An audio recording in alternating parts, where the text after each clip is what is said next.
You know, I had the hardest time trying to figure out an intro for this video. I've tried jokes, reading philosophical quotes, I thought of skits, serious read-ins, monologues, anime clips, but nothing really worked, but then I figured it out. A video like this needs no proper introduction. We're talking about Kaido in this video, and any fan of One Piece knows what this succulent beast is all about. We know how strong he is, we know what his influence is like on the world, how Luffy doesn't stand a chance one-on-one. There really isn't much to talk about when covering Kaido. We've seen bits and pieces of the character, so that's the main reason we barely know him, but every appearance or detail about him offers so much impact. A reason why we should respect this character and the power he possesses. This Horned Lord is so strong, Oda even admitted he wasn't sure how Luffy would beat Kaido. But maybe that's the point. Let's have a little chat about how Kaido could possibly be fought or beaten.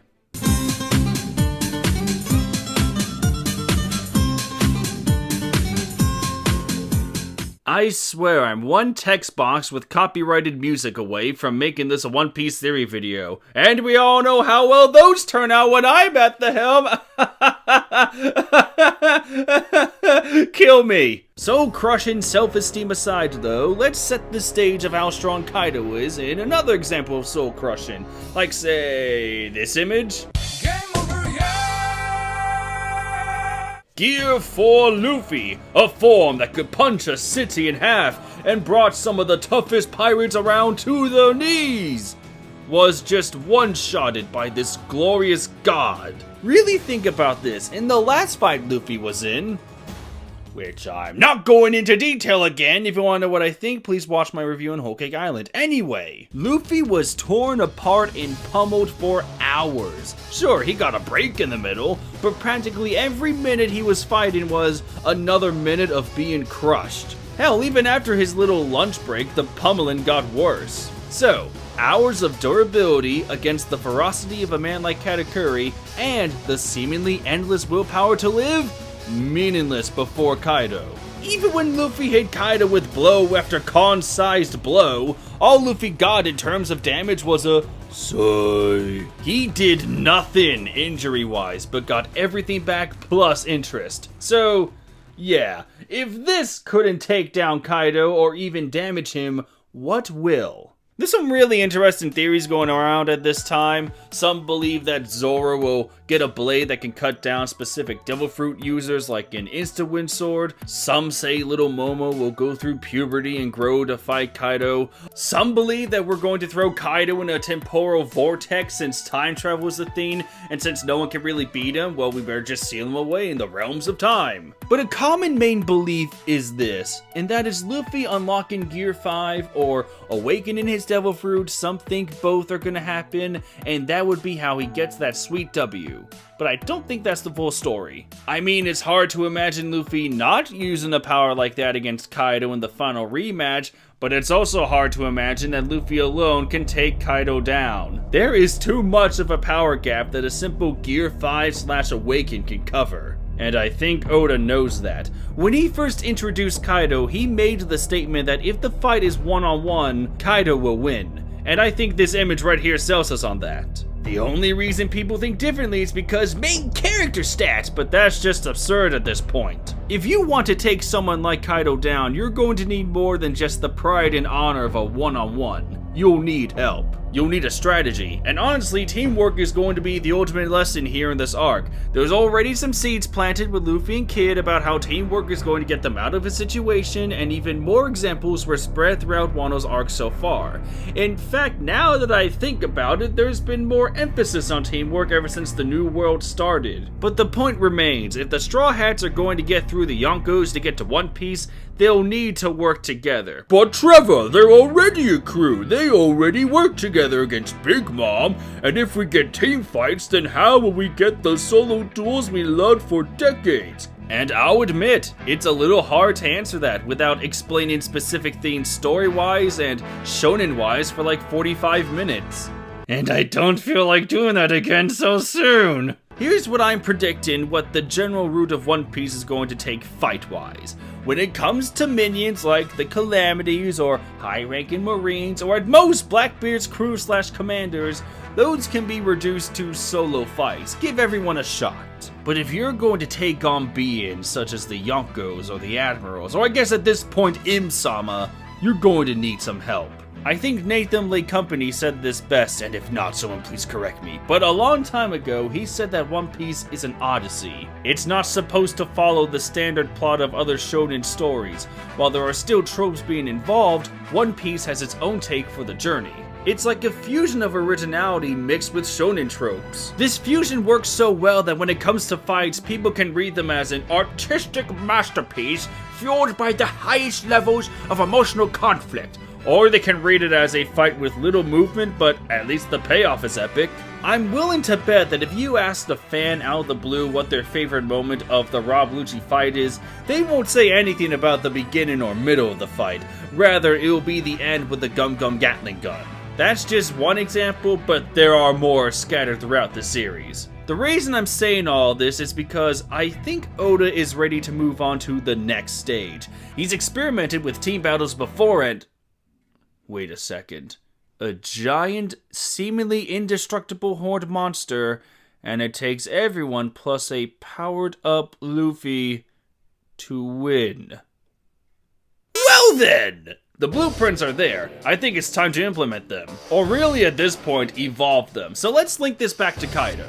I think a versus Kaido fight will be a team effort, and one of the major moments of this fight will be Kid accepting that he needs to work with Luffy to win. I could tell from chapter 928 that this is the character arc Kid will go through. Otherwise, he'll still be the same murderous elitist I know and love, but with the side of death. Another factor of the fight will be winning back the alliances of the former Kid team. Hawkins, Apu, they were on board to kill a Yonko, but then Kaido stretched his arms and they were like, ah shit, well, maybe he has some nice employee benefits. They might be able to get Drake on board too, I'm not sure. Remember, aside from his dad being at a dopey end, there's still hints that we're going to get an obligatory sad flashback from the guy. It's just a matter of time before that happens, and the Straw Hats can exploit that to get a new member. Anyway, the point is that Kinemon is right. If we're going to take Kaido down, we need to throw as many bodies at the guy as we can. We need to rally Wano's warriors to take down the minions, and everyone else can either help with that or help fight the apocalyptic dragon. Me personally, I would spend my time shooting the nameless minions that would yell and describe every action taken by a character with a name.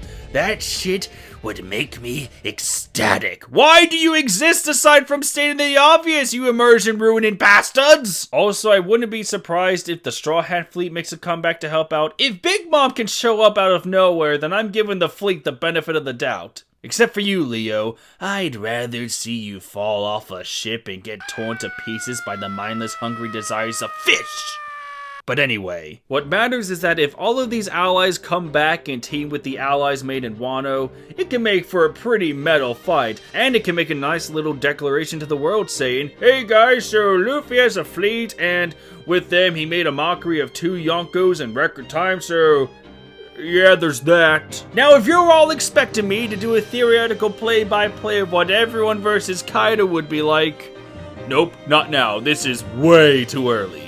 And considering the fact that Big Mom is back throws a wrench into everything. The title of this video is all I can give right now. That being said, can Kaido be beaten? Yes, he's lost before. But if we're going to do this on a permanent level, then we're going to need some character arcs from the supernovas. We'll need those pirates to increase the power of the Alliance. We will need Wano's people to take back their land, and most importantly, we need the Straw Hats all back together again to take the fight to Kaido alone. We need Robin to grow giant hands and hold Kaido down, Chopper to find weaknesses and use Monster Point for any added power, Nami for weather alterations to lure Kaido to the ground, Frankie for laser beams, Usopp for well-placed sniper rounds. Thanks for being such a whopping big target, mate. Brook for, well, maybe the best he could do is make Kaido fall asleep with his violin. And then stab his eyes over and over again. Brook for MVP round 2. But really, the highlight for me, and I'm praying this happens, is that the monster trio finally works together in unison against an actual monster. If these three went all out against Kaido, no strings attached, we're talking Dragon Ball Super finale levels of hype and fighting. In fact, I guess you could call a versus Kaido fight a versus Jiren fight. An immovable wall that needs to be punched by everyone so that the main character's punch can finally put a hole in it. At the end of the day, I think Kaido can be fought and beaten if Oda takes the time gathering up everyone and is ready to implement a team fight. One that exceeds the numbers and the scope had with Big Mom when she wanted her precious cake. This is the Oars fight, but perfected, and with much higher stakes. Though at the same time, I wanted to illustrate the point that this fight won't be like a standard shonen fight. No one-on-one can possibly work against Kaido alone. Not against the bar Oda has set. And if anyone does, I will be severely disappointed. But if Oda can work with this, and he has proven he can do so before, he will make this Odyssey even more amazing. I'm excited to see how this goes. I'm excited to see the fight actually being taken to a Yonko. Will everyone make it out of this alive? Hell no, I'm expecting a couple deaths on the hero side. However, I think we should all gear up and prepare for a unique twist in the downfall of Kaido. He will lose! The plot demands it, but it doesn't mean we have to follow the standard formula the series and other shonen stories have used for decades. Let's face it, if we have a repeat of everyone versus Aizen, or everyone versus Trash, and at the end everyone important is pushed to the sideline so that the MC gets a one-on-one win, I will go loopy. What do you guys think? Will Kaido lose? If you believe so, how will it happen? This probably wasn't the most in-depth video ever, but I wanted to lay down what I believe the basic ground rules would be. As time goes though, I'll come back to this topic, without a doubt. Anyway, leave your thoughts below, and as always, thank you so much for watching. See you next time, legends. Take care.